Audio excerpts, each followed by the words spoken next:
विद्यार्थ्यांनो, माझे नाव माधुरी राजभर आहे. मी तुम्हाला हिंदी हा विषय शिकवणार आहे. आज विद्यालयात तुमचं स्वागत करत आहे. आज जो आपला चौथा कविता आहे त्याचं नाव काय? मन. काय आहे तिचं नाव? मन. आणि मन याचा हा दुसरा सीझन आहे. कोणता सीझन आहे? दुसरा. तर चला बघूया. बघा, मन की पीडा छाई बन बादल बरसी आखे. आता बघा, इथे कवी काय म्हणाले आहे?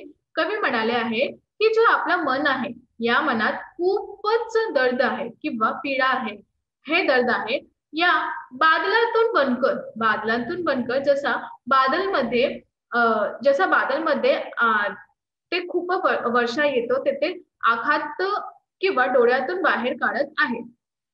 बघा, मन की पीडा छाई बन बादल बरसी आखे. इथे काय? मन की पीडा छाई बन बादल बरसी आखे.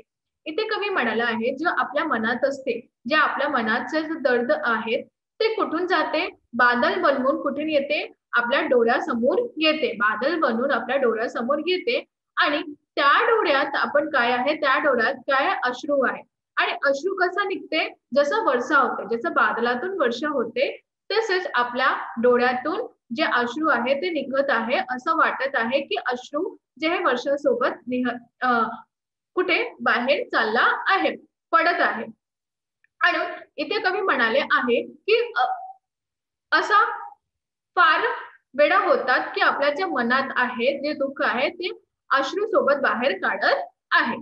आता दुसरं बघूया. चलती सात पटरिया रेल की फिर भी मौन. इथे कवी काय म्हणाले आहे? कवी म्हणत आहे की जसा एक उदाहरण दिले आहे, जसं की जे पटरी आहे, पटरीवर आगगाडी किती जात ना, आगगाडी कितीही जात, परंतु ते काहीही बोलते का? नाही. ते एका ठिकाणी बसून त्या दुःखाची वेदना पण नाही करत आहे. ते बसून त्याचा काहीही बोलत नाही. ते त्याच्यावर किती आगगाडी जात आहे, त्याच्यावर कितीही आगगाडी जाते, परंतु ते मौन धारण करून बसली आहे. ते कोणालाही काहीही बोलते नाही. तसंच आपल्या जीवनात असे खूपच लोक आहेत जे आपल्या शुभचिंतक आहे. कोण आहे? आपला शुभचिंतक आहे. ते आपल्याला बघून आनंदी होते आणि आपल्याला नाही बोलते की आपण तुमच्यासाठी हे कार्य करलेले आहे, असं यांचं मत आहे. आता दुसरा बघूया. सितारे छिपे बादलों की ओट में सुना आकाश. इथे कवी काय म्हणाले आहे? कवी म्हणाले आहे की जसं आकाशात सितारे यांची शोभा आहे, तसेच अगर आकाशात सितारे म्हणजे तारे नाही होणार तर आकाशाची शोभा वाढणार का? नाही वाढणार.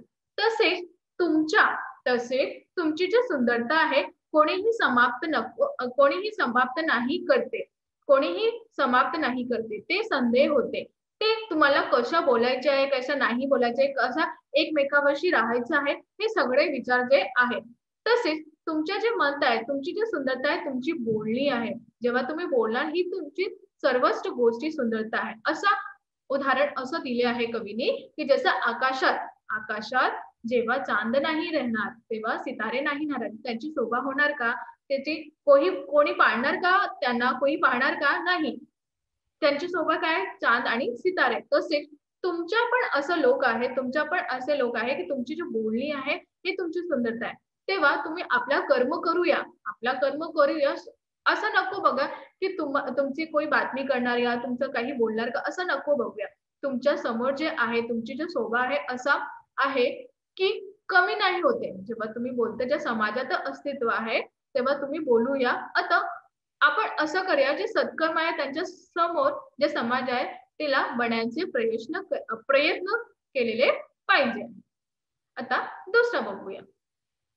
तुमने दिए जिन गीतों को स्वर हुए अमर. इथे कवी काय म्हणाले आहे?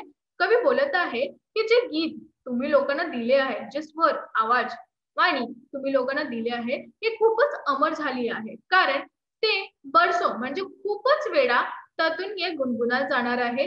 कवी असा पण संदेश देत आहे की या संसारात किंवा या जगाद्वारा कर्म आता यांचा अंत करूनही तिला विसरू नये. म्हणजे तुम्ही जे कर्म केलेले आहे, तुम्ही जे लोक केले आहेत, जसं गाण आहे, गीत आहे, ते आम्हा लोकांना कितीपर्यंत याद राहते. आम्ही तिला विसरतो का? नाही विसरतो. तसेच तुमचा कर्म पण आहे. जेव्हा तुम्ही कर्म करणार तुमच्या सदा बोलबाला होणार. जेव्हा तुम्ही कर्म नाही करणार, तुमचा लोकांना कोणीही पाहणार नाही. आता दुसरा बघूया. सागर में कभी रहकर मछली प्यासी ही रही.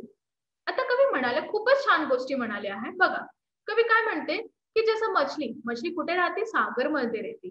मछली सागर मध्ये राहतात, लेकिन कोणाला त्यांची प्यास कधीही त्यांची प्यास विसरती नाही. त्याला प्यास अजूनही लागते. आपल्याला असं माहिती कसं की नदी जे आहे त्यावर मच्छी राहते, म्हणजे त्यांना कधीही प्यास असं लागते का? नाही लागते. तहान लागते का? नाही लागते. परंतु त्यांची कधीही तहान बुजती नाही. यातून कवी असा संदेश देते की ज्यांच्याकडे धन्य धान असं परिपूर्ण असते, त्यातून मी त्यांना संतोष नाही राहतात. त्यांना संतोष नाही, त्यांची संतुष्टी त्यांना नाही भेटतात, असं कवी म्हणाले आहे. हिंदीतून हिंदी आणि मराठी. ओट म्हणजे आड म्हणजे जाई, कुंठा म्हणजे घोर निराशा, मराठीतून पण निराशा. खिलखिलाता अधिक प्रसन्न, अधिक आनंदी, मोठ्याने हसणे, जे विषयात जीवन के प्रति आसक्ती, जीवनाची आसक्ती. दुसरा बघा, मजदार, नदी के प्रवाह का मध्य भाग म्हणजे नदीचा प्रवाह. मौन, शांती, शांतता. विष, जहर आणि मराठीतून पण विष. विषाद, घोर निराशा आणि इथे पण निराशा. सुना, एकांत, निर्जन. बघा, आता आपण पाहणार आहे प्रश्न आणि उत्तरे. तर पहिला कोणता प्रश्न है? सूचना के अनुसार कृतियां कीजिए. निम्नलिखित हाइकू द्वारा मिलने वाले संदेश. करते जाओ पाने की मत सोचो जीवन सारा. दूसरा आहे भीतरी कुंठा नयनों के द्वारा से आई बाहर. आता तुम्हाला काय करायचं? अंतर लिहायचं आहे. तर पहिलं इथे उत्तर आहे आणि दुसऱ्याचे इथे उत्तर आहे. तुम्हाला कसं लिहायचं हे तुम्हाला माहित आहे. आता तुम्ही लिहायचं वहीमध्ये. इथे काय लिहिले आहे बघा, करते जाओ पाने की मत सोचो जीवन सारा. कवि यहाँ यह संदेश दे रहा है कि आजीवन कर्म पथ पर आगे बढ़ते रहना चाहिए. फल प्राप्त करने के विषय में सोचने की अधिक श्रेष्ठ कर कम लगता है. दूसरा, कवि यहाँ यह संदेश देता है कि हार जीत तो एक ही सिक्के के दो पहलू है, इसलिए पराजय मिलने पर कभी निराश नहीं होना चाहिए. अथक प्रयास से घोर निराश को दूर कर सफलता प्राप्त करनी चाहिए. दूसरा, हाइकू में प्रयुक्त महीना और उसकी ऋतू. पहिला फागुन आणि दुसरा शिशिर. पहिला फागुन आहे, दुसरा शिशिर आहे. दूसरा, तिसरा बघा, उत्तर लिखिए. मजेदार में डोले कौन आहे? जीवन नाही, इथे उत्तर दिलेलं आहे. दुसरा, छिपे हुए सितारे. तिसरा, धुल गए विषाद आणि चौथा, अमर हुए गीत. तर हे झाले आपला उत्तर. लिहा. आता बघा, निम्नलिखित काव्य पंक्तियों का केंद्रीय भाव स्पष्ट कीजिए. काटों के बीच खिलखिलाता फूल देता प्रेरणा.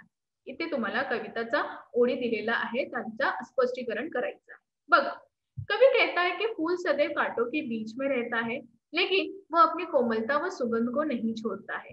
कांटों के बीच घिरे होने के बावजूद भी उसकी सुंदरता में कोई कमी नहीं आती है. ऐसा लगता है कि जैसे वह हर पल खिलखिलाकर हंसता ही रहता है. यहाँ कवि यह संदेश दे रहा है कि विपरीत परिस्थितियों का आत्मशक्ति व दृढ़ता के साथ सामना करते हुए दूसरों के लिए भी प्रेरणा का स्रोत बनना चाहिए. तुम्ही असं उदाहरण दिले आहे की जसं काटा जे आहे ते फूल जो आहे ते काट्याचं बीचोबीच उगते आणि त्याची सुगंध ते जे पसरली जाते, त्याची सुंदरता खूपच परसते. तर इथे हा म्हणाला आहे की तुमच्या इथे कोणत्याही परिस्थितीला त्याचा सामना करा आणि दुसऱ्याला असं स्रोत बनवा की लोक तुमच्यासाठी तुम्ही जे केले हे करू लागेल. दूसरा बघा, चलते साथ पटरिया रेल की फिर भी मौन. इथे कवि काय म्हणाले हे? कवि कहता है कि रेलगाड़ी की पटरियां मौन होकर उसके साथ ही चलती है, लेकिन वे कभी इस बात का ढिंढोरा नहीं पीटती है. कि कवि यहाँ संदेश ये देना चाहता है कि जो लोग हमारे शुभ चिंतक है वो बिना किसी दिखावे हर परिस्थितियों में हमारा साथ निभाते हैं. वास्तव में ऐसे शुभ चिंतक परछाई की तरह होते हैं जो प्रत्येक परिस्थिति में हमारे साथ रहने की आवश्यकता पड़ने की सहायता करते हैं. खूपच छान गोष्टी म्हणाली आहे कवी की जसं पटरी आहे, पटरी ते वर रेलगाडी किती जातात किती, पण ते काहीही बोलते का? नाही, ते दुःख सहन करेन बसते. असं तुमच्या जीवनात बी खूपच शुभचिंतक आहेत, ते त्यांना तुम्हाला बोलू नये सर्व काळ करत आहे. तर आज आपण काय शिकलो? आज आपण हे शिकलो की जेव्हा आपल्या समोर असा परिस्थिती येणार त्यांचा आपण दटून सामना करायचा आहे. बघा, जेव्हा आपल्याकडे अशी परिस्थिती येणार, आपण काय करणार? त्यांचा सामना करणार आहे. काहीही कधीही असं येणार, तर आपला सामना करून, त्यांचा बातमी करून, त्यांचा एकमेकाशी बोलून त्याचा कट करणार, ते जे बातमी आहे त्याला विसरणार आहे. तर अशा परिस्थितीला मौन धारण करून नको बसूया, बोलूया. आणि या कवितामध्ये कवी हा खूपच छान गोष्टी म्हणाली आहे, की मृत्यू जे आहे जीवनाचा एक अंश आहे. त्यातून आपल्याला बाहेर काढायचं आहे, की तुम्हाला एक जीवन भेटलं आहे. त्यामधून तुम्ही आपल्या सगळं कामे करा, व्यवस्थित करा. असं काम करा, की लोक तुमचं उदाहरण देणार पाहिजे.